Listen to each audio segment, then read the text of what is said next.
અલ નીનોની અસરથી પ્રભાવિત ખેડૂતોને રાહત આપવા માટે સરકારે વીમા કંપનીઓને નિર્દેશો જાહેર કર્યા છે। સૂત્રોના જણાવ્યા અનુસાર પાકને નુકસાન થવાના કિસ્સામાં ખેડૂતોને વીમાના દાવા મેળવવામાં કોઈ મુશ્કેલી ન પડે તે સુનિશ્ચિત કરવા માટે નાણાં મંત્રાલયે પ્રધાનમંત્રી ફસલ બીમા યોજના હેઠળ નોંધણી વધારવા કહ્યું છે। સહયોગી કરણ નેઘાંદી પાસેથી સંપૂર્ણ વિગતો આ અંગેની આપણે મેળવીશું। કરણ, જણાવો કે ખેડૂતોને રાહત આપવા માટે સરકારની શું તૈયારીઓ છે? જી, તો આપણે શરૂઆતથી જ વાત કરી રહ્યા છે કે આ વખતે ચોમાસું મોડું તો આવ્યું છે ભારતમાં, પણ સાથે જ અલ નીનોની અસર પણ આપણને જોવા મળશે।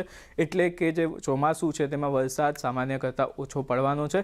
હવે તેનાથી ખેડૂતોને ચોક્કસપણે નુકસાન થઈ શકે છે અને આ માટે જ સરકાર પણ એક્શન મોડમાં આવી ગઈ છે અને તેમણે વીમા કંપનીઓને એક નિર્દેશ કર્યો છે તેવું આપણને સૂત્રો જણાવી રહ્યા છે। હવે આ નિર્દેશમાં શું કહેવામાં આવ્યું છે, તો સરકાર અહીંયાથી કહી રહી છે કે તે પાક વીમા જે કવરેજ છે તેને વધારવાનો નિર્દેશ જે છે તે અહીંયાથી વીમા કંપનીઓને આપવામાં આવ્યો છે। સાથે જ આ જે તમામ પાકની નોંધણી છે એ થયા બાદ આ જે કવરેજ છે તેને વધારી શકાશે તેવો નિર્દેશ જે છે તે અહીંયાથી સરકાર તરફથી વીમા કંપનીઓને મળ્યો છે। ખરીફ પાકની જે સિઝન છે તેને નુકસાન થઈ શકે છે તે વસ્તુને ખાસ ધ્યાનમાં રાખીને આ નિર્ણય જે છે તે લેવાનો હોવામાં આવ્યાનું કહેવામાં આવે છે આપણને સૂત્રો તરફથી। સાથે જ જે નબળું ચોમાસું છે તેને કારણે 315 જિલ્લા સરકારે એવા આઈડેન્ટિફાઈ કર્યા છે જ્યાં પાકને નુકસાન થવાની ભીતિ જે છે તે વધુ છે એવું પણ સૂત્રો જે છે તે જણાવી રહ્યા છે અને એ જ કારણ છે મુખ્ય કે ક્યાંક ને ક્યાંક આજે પ્રધાનમંત્રી પાક વીમા યોજના અનુસાર આજે વીમા કવરેજ વધારવાનો જે નિર્દેશ છે તે અહીંયાથી વીમા કંપનીઓને આપવામાં આવ્યો છે। સાથે જ